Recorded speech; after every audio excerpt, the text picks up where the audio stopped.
નમસ્કાર. ઓમ વક્રતુંડ મહાકાય સૂર્યકોટિ સમપ્રભુ નિર્વિઘ્નમ કુરુ મે દેવ સર્વ કાર્યેષુ સર્વદા. શિવ મહિમા મહાશિવરાત્રિ ઉપરનો વિશેષ જેને કહેવાય આપણે થોડીક વાતો કરવી છે. ભગવાન ભોલેનાથ દેવોના દેવ મહાદેવ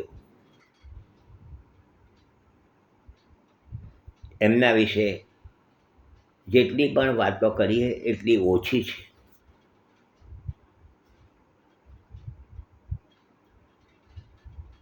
એમના વિશે શું વાત કરી શકીએ, કારણ કે પોતે જ અંદર બેસીને બોલાવતા હોય છે. આપણી અંદર દેવાના દેવ મહાદેવ શિવ સ્વરૂપે બિરાજમાન છે.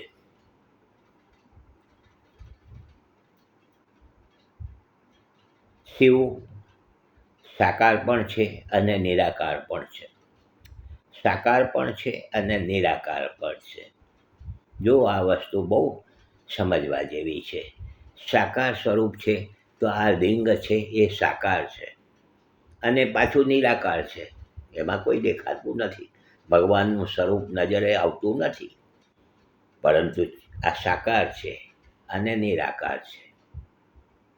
સાકારની અંદર નિરાકાર ને નિરાકારની અંદર સાકાર.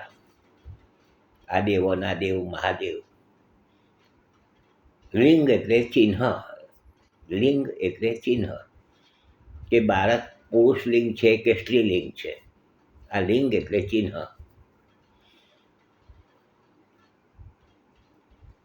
શિવ જ્યોત સ્વરૂપ છે. જ્યોત સ્વરૂપ છે, ઉર્જા છે.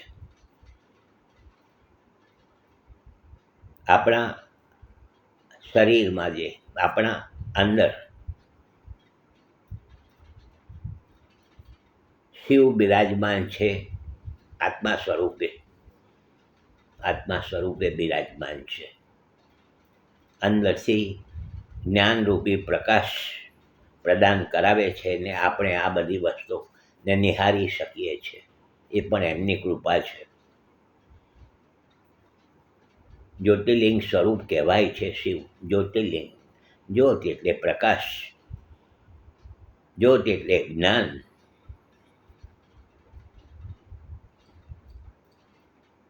આપણે ત્યાં આગળ ભારતની અંદર 12 જ્યોતિર્લિંગ ગણાયા છે. 12 જ્યોતિર્લિંગ ઉત્તર દક્ષિણથી લઈને પૂર્વ પશ્ચિમ આખા બધી જ જગ્યાએ, અને મધ્યમાં મહાકાલેશ્વર.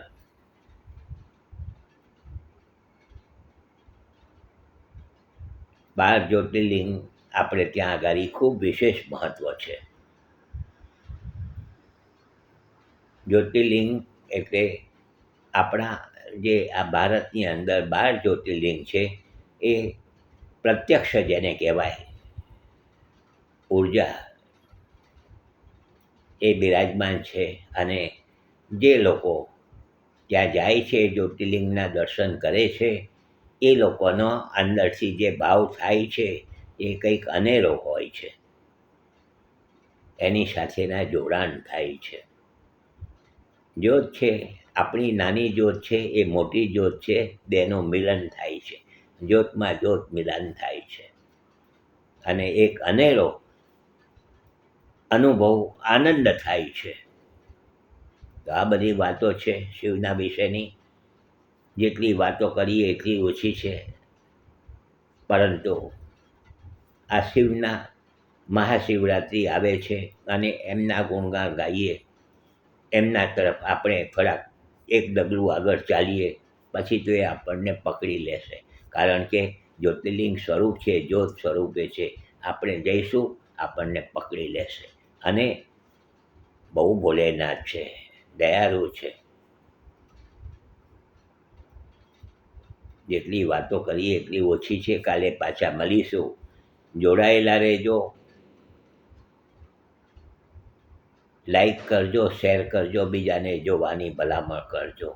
હસમુખલાલ ઝવેરીના સૌને નમસ્કાર. જય શ્રી કૃષ્ણ. ઓમ નમઃ શિવાય.